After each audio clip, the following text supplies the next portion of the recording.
আসসালামু আলাইকুম everyone, welcome to my channel and welcome to my new video. আপনারা দেখতেই পাচ্ছেন আমার সামনে একটি খুব সুন্দর পিজা আছে এবং এই পিজা রেসিপিটা আমি আজকে খুব সহজভাবে আপনাদের কাছে A to Z ভাবে আপনাদেরকে দেখাবো। আশা করছি আমার ভিডিওটা আপনাদের কাছে খুব ভালো লাগবে। তো কথা না বাড়িয়ে এই ভিডিওটা স্টার্ট করা যাক। খুব ইজি ওয়েতে আজকে আমি আপনাদেরকে দেখাবো। তো এখানে আমি 2 কাপ পরিমাণ ময়দা নিয়ে নিয়েছি এবং যে হোয়াইট কালার কাপটা দেখতে পাচ্ছেন সেটার পরিমাণে আমি ময়দা নিয়ে নিয়েছি এবং এখানে হাফ কাপ পরিমাণ দুধ নিয়ে নিয়েছি। দুধটা আমার কুসুম গরম, যার মধ্যে আমি এখন 4 চা চামচ পরিমাণ চিনি দিয়ে দিব এবং 2 চা চামচ পরিমাণ ইস্ট দিয়ে দেব। নরমালি একটি পিজার জন্য 1 চামচ ইস্ট দেয়, এখানে আমরা 2টা পিজা বানাবো তাই আমি 2 চামচ পরিমাণ ইস্ট দিয়ে নিয়েছি।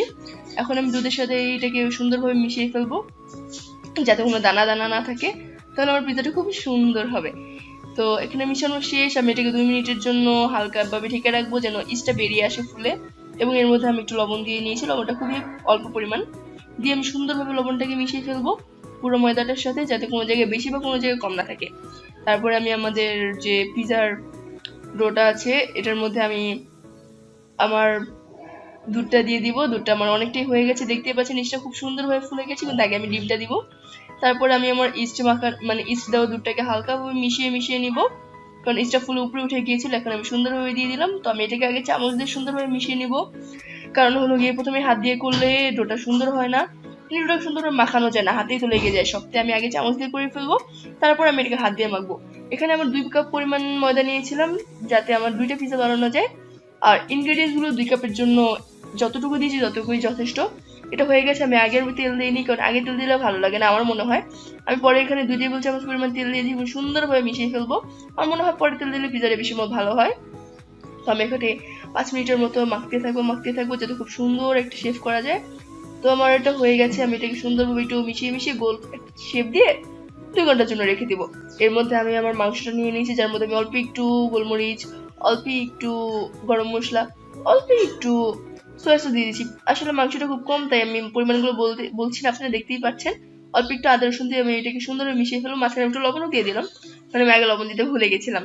সেটা ব্যাপার না, এখন আমি সবগুলো সুন্দরভাবে মিশিয়ে ফেলবো। দেখতেই পাচ্ছেন খুবই ছোট ছোট কিউব করে কেটে রাখা মাংসগুলো সবগুলো মিশিয়ে ফেলা হয়ে গেলে আমি এটা আধা ঘন্টার জন্য রেখে দিয়েছি। এর মধ্যে আমি পিজা সসটা বানাবো, দেখতেই পাচ্ছেন সবগুলো এখানে আছে।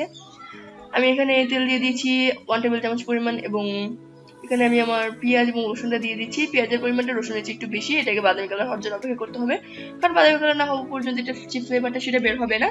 তো আমি এটাকে নাড়তে থাকবো, খুব বেশি নাড়বো না, হালকাভাবে নাড়াচাড়া দিয়ে বাদামি কালার করবো। এরই মধ্যে আমি আমার আরেকটা চুলের মধ্যে হোয়াইট সস বানিয়ে ফেলবো, কারণ এটা হতে একটু সময় লাগবে, আমি টাইম ওয়েস্ট করবো না। হোয়াইট সস বানানোর জন্য এখানে আমি 2 টেবিল চামচ পরিমাণ তেল দিয়ে দিলাম এবং এখানে 4 চা চামচ পরিমাণে ময়দা আছে, যেটাকে আমি খুব সুন্দরভাবে তেলের সাথে ভেজে ভেজে বাদামি কালার করে ফেলবো। আমার দুই চুলে আমার 2টা জিনিস দেওয়া আছে, যেটা আগে বাদামি কালার হবে আমি সেটা বানানোর আগে বেশি স্টার্ট করে ফেলবো। দেখতেই পাচ্ছেন শেফের মতো 2 চুলে 2টা করছি 2 হাত দিয়ে। আমি দেখতে পেলাম যে আমার ময়দার যে হোয়াইট সসটা সেটা হয়ে গেছে বাদামি কালার আগে, তাই আমি এর মধ্যে হাফ লিটার পরিমাণ দুধ দিয়ে দিয়েছি এবং সুন্দরভাবে মিশিয়ে দিব যাতে কোনো জায়গায় দানা দানা না থাকে। এর মধ্যে আমার সসের পেঁয়াজটা হয়ে গেছিল, তাই আমি এখানে আমার টমেটোগুলো দিয়ে দিয়েছি এবং 4 চা চামচ পরিমাণ চিনি এবং গোলমরিচ গুঁড়ো অল্প একটু তেজপাতা দিয়ে দিয়েছি। এখানে 1 চামচ পরিমাণ হার্বস দিয়ে দিলাম, হাফ চা চামচ ধনে গুঁড়ো, হাফ চা চামচ মরিচের গুঁড়ো দিয়ে সুন্দরভাবে মিশিয়ে নিব এবং চুলার আঁচটাকে মিডিয়াম লো রেখে দেবো। এখানে আমার ওয়েস্টার্নসের মধ্যে আমি একটু চিনি এবং একটু লবণ দিয়ে দেবো, খুব বেশি দিব না, কারণ এর মধ্যে অল্প জিনিসেই খুব একটা স্ট্রং ফ্লেভার এসে পড়ে। তাই বেশি জিনিস দিলে ব্যাপারটা খুবই নোনতা বা খুবই বেশি মিষ্টি লাগবে। তাই আমি পাকা শেফের মতো 2 হাত দিয়ে 2টা সুন্দরভাবে করছি।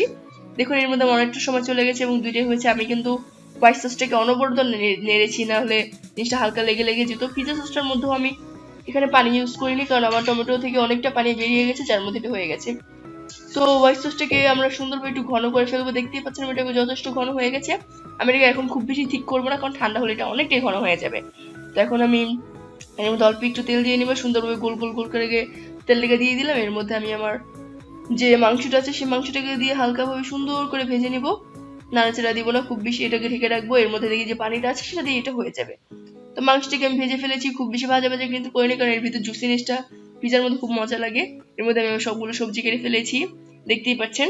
এটাকে আমি রেখে দেবো এবং এইটার যে হালকা তেল আছে এর মধ্যে আমি কাঁচা পেঁয়াজগুলো দিয়ে হালকা হয়ে ভেজে নেবো, কিন্তু কাঁচা পেঁয়াজের ফ্লেভারটা আমার কাছে খুব একটা ভালো লাগে না। তো এটার মধ্যে পেঁয়াজটা ভাজা হয়ে গেছে, এখন আমি সবগুলো রেডি। এখন আমি আমার যাবো পিজা বানানোর রেসিপিতে, যেটা আমার খুব ভালো লাগে। দেখতেই পাচ্ছেন আমার ডোটা ফুলে গেছে, হালকা গুদা গুদা গুদা দিয়ে দিয়ে দিয়ে দিয়ে আমি এটাকে হালকা এটার ভিতর দিয়ে বাতাসটা বের করে নিয়েছি সুন্দরভাবে। এখন আমি এটাকে হালকা ময়দার মধ্যে দিয়ে গোল গোল করে 2টা ভাগে ভাগ করে নেবো, কারণ আমি 2টা পিজা বানাবো। এখানে দেখতেই পাচ্ছেন সুন্দরভাবে এটাকে শেপ দিয়ে দিয়েছি। আমার ডোটা খুব সুন্দর হয়েছে। এখন আমি এটাকে রুটির মতো বেলে নিব, হালকা ভাবে সফটলি বেলে নিব। এটা নর্মালি খুব নরম, তাই এটা হয়ে যায়। হাত দিয়ে একটু করার চেষ্টা করেছিলাম, বাট হয়নি, তাই আমি এটাকে বেলুন দিয়ে বেলে ফেলেছি। একটু তেল দিয়ে দিলাম ফ্রাই প্যানের মধ্যে, যেটাকে আমি ব্রাশ করে মিশিয়ে ফেলবো।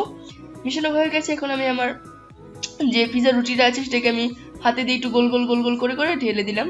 আমি এটাকে শেপ দেওয়ার মতো একটু সাইডে একটু ফুলা ফুলা রাখবো, এটা দেখতে খুবই সুন্দর লাগে, আমারও ভালো লাগে, তাই আমি করে ফেললাম। এখন একটা কাঁচা চামচ দিয়ে আমি এটাকে ক্ষত বিক্ষত করে ফেলবো। এটা করার একটা বিশেষ কারণ আছে, কারণ এটা দিয়ে পিজাটা অতিরিক্ত যে ফুলাটা সেটা স্টপ করা যায়। এর মধ্যে আমি এর পিজা সসটা দিয়ে দিলাম অর্ধেক পরিমাণে, সুন্দরভাবে মিশিয়ে ফেলছি পিজা সসটাকে। পিজা খেতে পিজা সস দিয়ে বেস্ট লাগে, যতই বাইরের সস দিয়ে করার চেষ্টা করে না কারণ, কিন্তু ঘরে বানানোর পিজা সস একটা মজাই আলাদা। এখন এর মধ্যে হোয়াইট সসটা দিয়ে দিলাম। দেখতে পাচ্ছি হোয়াইট সসটা কিন্তু ঘন হয়ে গেছে অনেকটাই, অর্ধেক পরিমাণ দিয়ে এটাকে আমি মিশিয়ে ফেলবো। হোয়াইট সসটা মিশানো হয়ে গেলে আমি আমার সব সবজিগুলো দিয়ে দেবো। এখানে আমি ক্যাপসিকাম গুলো লম্বা লম্বা করে কেটে কেটে সুন্দরভাবে দিয়ে দিচ্ছি গোল গোল করে। মাঝখানে একটা দিব ভাবছিলাম, কিন্তু ভালো লাগেনি, দিয়ে উঠিয়ে ফেলেছি। এখন আমি টমেটো গুলো দিলাম। দেখি টমেটোকে আমি মাঝখানে দিয়ে দেখবো দেখতে কেমন লাগে, ভালো লাগলে আমি সেটা উঠিয়ে ফেলবো, ভালো লাগলো না তাই উঠিয়ে ফেললাম। এখন আমি এখানে পেঁয়াজগুলো দিয়ে দিলাম হালকা ভাবে। পেঁয়াজটা দেওয়া হয়ে গেলে আমি এর মধ্যে গাজরগুলো দিয়ে দিব। গাজরটা অনলি ফর ডেকোরেশন, দেখতে সুন্দর লাগে, তাই আমি গাজরটাকে হালকা হালকা ভাবে দিয়ে দিচ্ছি। খুব বেশি গাজর দিব না, কারণ খুব বেশি গাজর ফ্লেভারটা এখানে আসলে ভালো লাগে না। সবজিটা নিজের ইচ্ছে মতো। এখন আমি মাংসগুলো দিয়ে সুন্দরভাবে বানিয়ে ফেললাম। দেখতে পাচ্ছেন, এখন দেখতে মনে হচ্ছে না আমি এটা বানিয়ে ফেলেছি, না, এখন এটা কাঁচা। চুলার মধ্যে দিয়ে দিলাম, দেখে দিতে পাচ্ছেন আমার পিজাটা হয়ে গেছে, খুব সুন্দরভাবে ফুলে গেছে, দেখতে অনেক ইয়াম্মি লাগছে। আমি এটাকে 10 থেকে 12 মিনিটের মতো চুলায় রেখেছিলাম, খুবই লো আছে ঢেকে। এখন আমি এটাকে কেটে খাবো, খুবই